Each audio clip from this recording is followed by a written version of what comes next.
based solutions we talk about.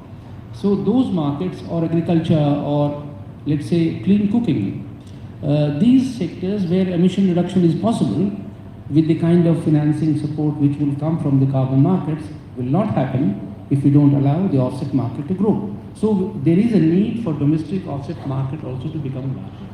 So I would stop here. So these are 2 or 3 things I think we can do to allow the domestic carbon market to grow and reach its full potential. Thank you. Thank you, sir. Of course, we all agree that carbon market is more becoming an instrument to raise finance. And my apprehension is many of the transition modelings are done based on the per unit cost of carbon which can be raised through these markets. How much of that is going to fructify is again a big question. As you rightly said, we not only need a larger market, we would require a deeper market as well. So, moving to my next panelist, Mr. Subrata Chakrabarti. Mr. Chakrabarti is Associate Director for Climate at WRI India. Subrata, based on your research, what are the key enabling conditions for Indian industry to accelerate transition to net zero pathways while remaining globally competitive? Thank you, Vishal, and pleasure to be here. Good morning, colleagues and friends. When we talk about decarbonization for any sector, let alone industry, it's a very difficult terrain, so to speak, and it's a difficult journey for any actor, be it state actor, non-state actor, to sort of foray, right? Let me bucket all the, there could be multiple enabling conditions, but let me bucket it into five areas. First and foremost is basically the policy frameworks, right? There could be mandates, laws that could give the policy, much needed policy signal to the industry that this is basically the pathway that we are taking, and you should design your business strategies in line with this policy framework. So that would be the first one. The second one, and I guess my fellow panelist has emphasized on this as well, is basically the coordination mechanism. So there need to be a coordination mechanism, and if it exists, it need to be enhanced. The coordination mechanism need to happen between the government, between the industry player, between the finance sector, and all the other relevant actors. Including but not limited to the supply chain, the MSMEs, civil society and research organizations, who share the same objective, share mainstreaming goals, where we basically mainstream climate actions into the developmental agenda. That's the second part. The third part, I would say, is basically the access to finance. When we talk about decarbonization, there are a lot of investments that needs to be made. We need to have that kind of environment where the industry can access to different models of finance, right? It could be development policy loans, it could be access finance to carbon market, as Rashmi sir just mentioned about. It could also be developing. Moving from project-based approach to policy-based approach in some international market mechanism that is coming up. The fourth one is basically the information and tool.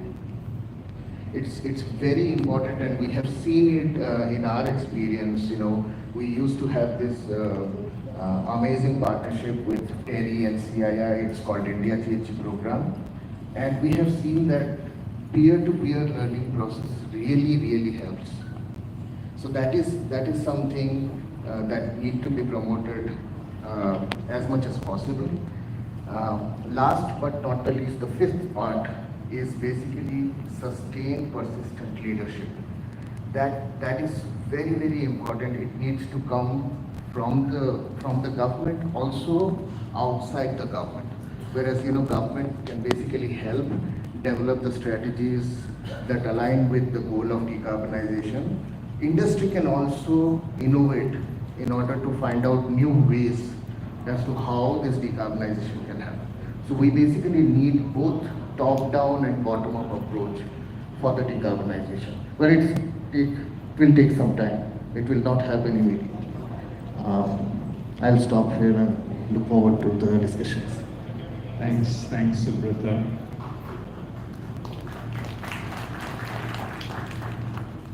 So moving on to my next panelist, Ms. Pratna Bora.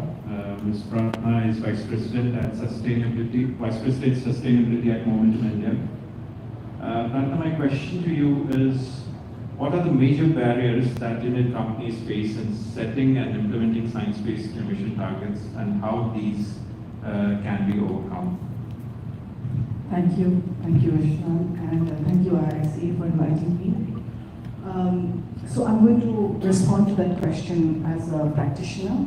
I've been very lucky to work with some of the top companies during my tenure at CDP, when the Science-Based Targets Incubator was set up, and about 40 odd companies set science-based targets. And now I work with companies which are mostly in the supply chain of these large companies, and support them in the transition into SBTi. So very much a practitioner's approach to how to address the issue. So I think the audience may be aware, but I just want to spend 30 seconds in explaining the science-based targets. So there are targets and there are science-based targets, and the science-based targets is called science-based targets because it is modeled with the temperature, and whatever the emissions are, there is a tool that actually that kind of models and gives you how much emissions you need to reduce to retain the temperature at 1.5 and 2 degrees. So the catch here is that whatever your emissions are, the net zero tool is modeled in a manner that you have to get to net zero by 2045.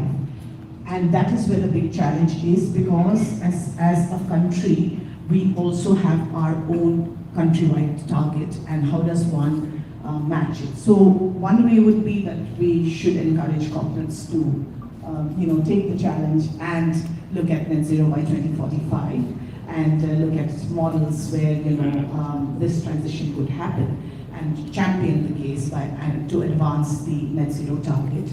But the challenge again begins in the technical aspects that are required as far as the science-based targets is concerned. Now, the science-based targets gives you 2 years from commitment to setting your targets and getting it validated.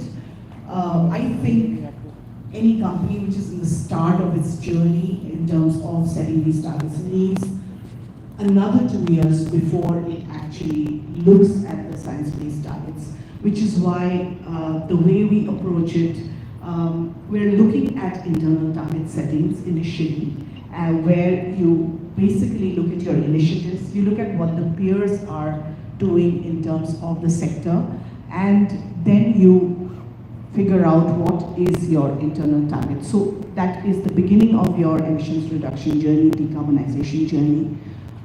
For that, you have to have your Scope 1, Scope 2, and Scope 3 accounting. There again, many companies do not have the baseline data. As I said in the beginning, about 40 odd companies have set science-based target. Maybe the number is increased right now, but we are talking about, about 6,000 listed companies in the country, about 10,000 unlisted and over 25 lakh, small, medium industry, and this is just the figures that are available. But so obviously at some point of time, there is a need to look at the companies that go beyond the top 200, and that is where the challenge is. The other issue with the science-based targets is that it doesn't take into consideration, if you're looking at the absolute reduction, there are two methods, the sectoral decarbonization method and the absolute reduction method. If you look at the absolute reduction method, it doesn't take into consideration the growth of the company, which means it keeps a very consistent percentage in terms of reduction of emissions. The sectoral decarbonization method is complex, but there are also several sectors where the Science-Based Targets Initiative is still working on in terms of, designing the decarbonization journey. And the last and the most important issue, I think, is that while the tool tells you how to, what to reduce, it doesn't tell you how to reduce, which is actually the biggest challenge, because many of our industry doesn't have the capacity to define what are the ways to reduce it. And I think when I come to addressing challenges, we will have to go to a very micro level and address different levels of this issue in different manners. So the way I approach it is that we have the level A companies, which are like really level 1. They have reached, they're probably at a stage where they've set targets, they know how to achieve the decarbonization journey and are now wondering what is next, what is next. So they're very, very advanced, and that would be the top 200, 250 listed companies. But I think the challenge is in the companies which fall in level B, which is probably the listed companies, but which come beyond the BRSR. And of course, then you have the level C, which probably don't have GDP accounting.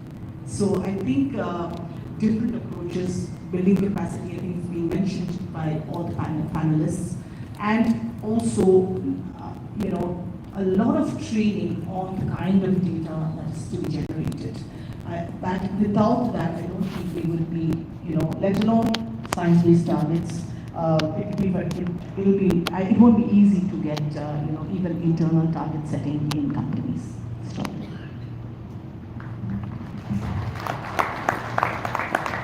Thanks, Pratna. I can fully understand how difficult this journey to science-based target could be, from several news going around that companies coming out of the commitment of SBTi even after committing to it earlier. So I'll move on to, I'll have one more round with all of the panelists because I still have time. So we were well on time actually. So I'll move on to Ms. Leena Nandan again, ma'am. The question to you I would like to put is, what institutional mechanism would you suggest to strengthen the involvement of corporate sector in shaping and implementing India's climate commitment under the Paris Agreement? Over to you, ma'am. India's climate commitments, as per our updated NDCs of 2022, we are heading very firmly in that direction in terms of reduction in the emission intensity of the economy and increasing the share of non-fossil fuel sources of energy. And of course, the carbon stock has been also enhanced. So we are firmly on track. But India is known for its climate leadership. And we are the country that has not only, one of the very few countries that has achieved its climate goals as declared in 2015, enhanced them, is on track to achieving the enhanced goals, and has also shown a mirror to the world in terms of the need for us to also curb our demand side through the lifestyle for environment concept that was enunciated by the Prime Minister in 2021 in Glasgow.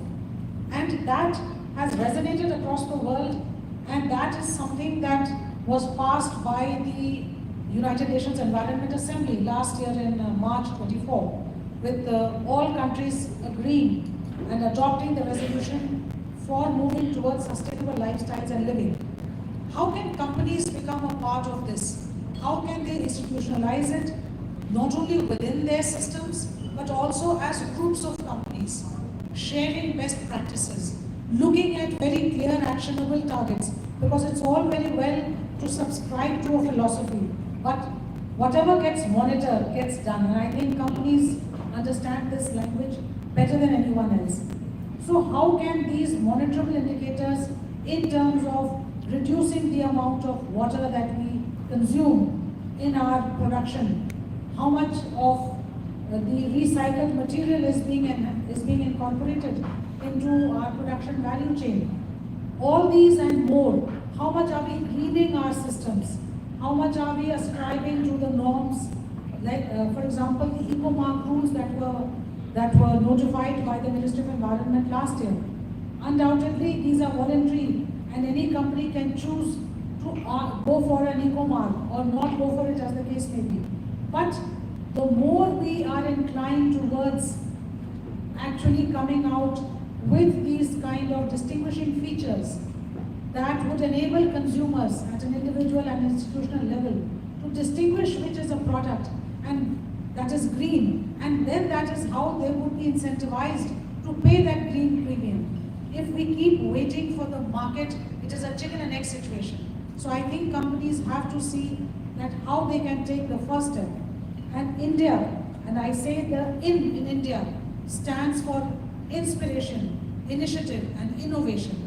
And these are the things that can be mainstreamed by our companies, encouraging young minds to innovate, encouraging startups to come to the mainstream, and seeing how these good models can be brought to a much larger scalable system. We have some excellent technologies that are developed by our CSIR laboratories. Last year, in fact, we had a series of MOUs that were signed between different associations and CSIR labs for a variety of technologies that can actually embed circularity into the production value chain. How can these innovations that have been done within the country by our R&D institutions, by our labs, by our universities, how can they be taken from lab to land? That is something that industries must look at. And again, as I say, bring in institutional systems, maybe forge collaborations. There is already a lead-it concept that has been floated by India and Sweden jointly, lead industry transition. So companies, more and more companies joining this kind of an initiative, more and more companies for resource efficiency and circular economy. This coalition was launched by India during its presidency of the G20 in 2023. So this is another platform, it's a forum where companies can bring up the initiatives that they have taken and transform the spirit of competition into co-opetition. Unless we co-opt all other players and move forward, we would not be able to achieve the goals that we as a country have the full capability. Thank you, ma'am. We were speaking earlier, and ma'am, you also referred to how public procurement is going to lead the way because government being one of the biggest buyer. So, would you also like to try to address if industries have to really align to NDCs completed by India, how government can incentivize through public procurement?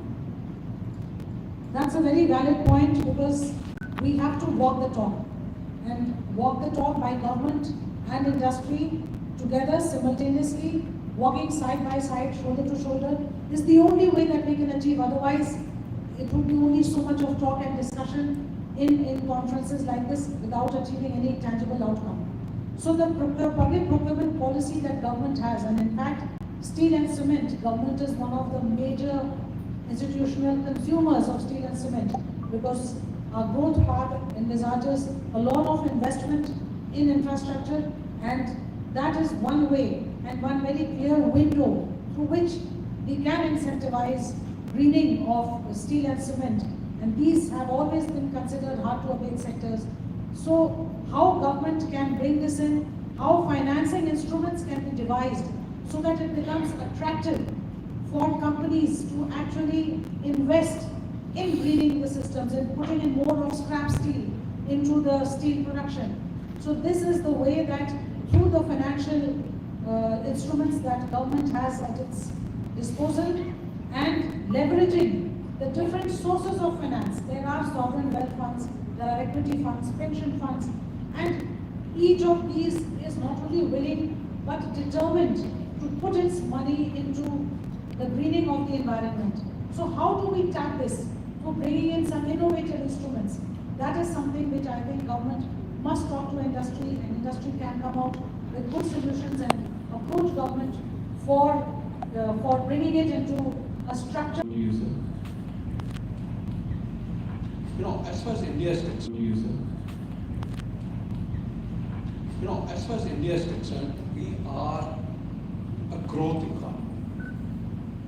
All our corporates, all our industrial sector is looking at enhancing our market shares to keep up with growth, but also as growth occurs, you enhance it, possibly even make the market shares larger as market grows. Now, the reason I'm saying it is because at the heart of it, this has to be the basis of any collaboration that we have, any international collaboration that we have. The second point is that what it implies is that as far as Indian industry is concerned, you're looking at enhancing energy efficiency, or rather efficiency of use of energy, of water, of raw materials. That's the first step. The second step is, let's electrify as much as we can. For example, we are electrifying urban transport. What this means is that instead of carbon emitting petrol, you are using no carbon emitting electricity, or hopefully no carbon emitting electricity in the future at least. The third is look at those sectors where it is not possible to electrify, and therefore what can be used there. This is an area where, in a sense, technology is still developing, both in India and globally, on things like green hydrogen. Because green hydrogen made using green electricity to split water and create hydrogen can be an alternative. Though it's still expensive, but over time, as its price reduces, it can become competitive. And the fourth is the harder to abate sectors, steel, cement, petrochemicals, etc., where not only is carbon or energy used as an energy source, it's also used as a raw material.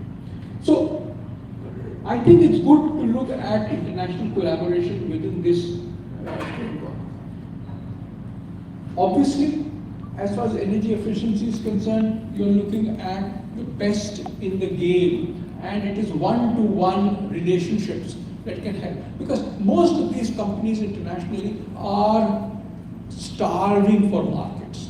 So whether it is access to markets, whether it's access to the sale of technology, those are areas in which certainly we can move ahead. Second is electrification. This is an area in which we are seeing, for example, you look at the cement sector, we do a lot of heating. There's no reason why that heating cannot be done electrically. Of course it can. But it needs technology. Where do we get this technology from? I would argue that this is technology that can be developed locally. It would need relationships between industry and research institutions and academia with goals, obviously time-bound goals, in order to move ahead. But it can be done today. The most difficult is green hydrogen, where there is a lot of effort going on right now. The challenge is that with green electricity, and India produces some of the cheapest green electricity in the world. In spite of that, green hydrogen costs $4.5 each. Hydrogen made from the reformation of natural gas costs less than $2. That is the kind of economic bridge that has to be covered.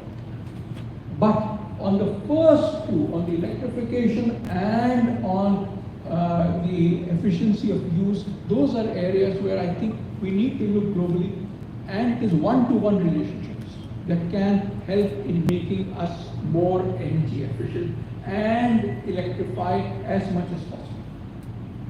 On green hydrogen, the emphasis is on utilizing more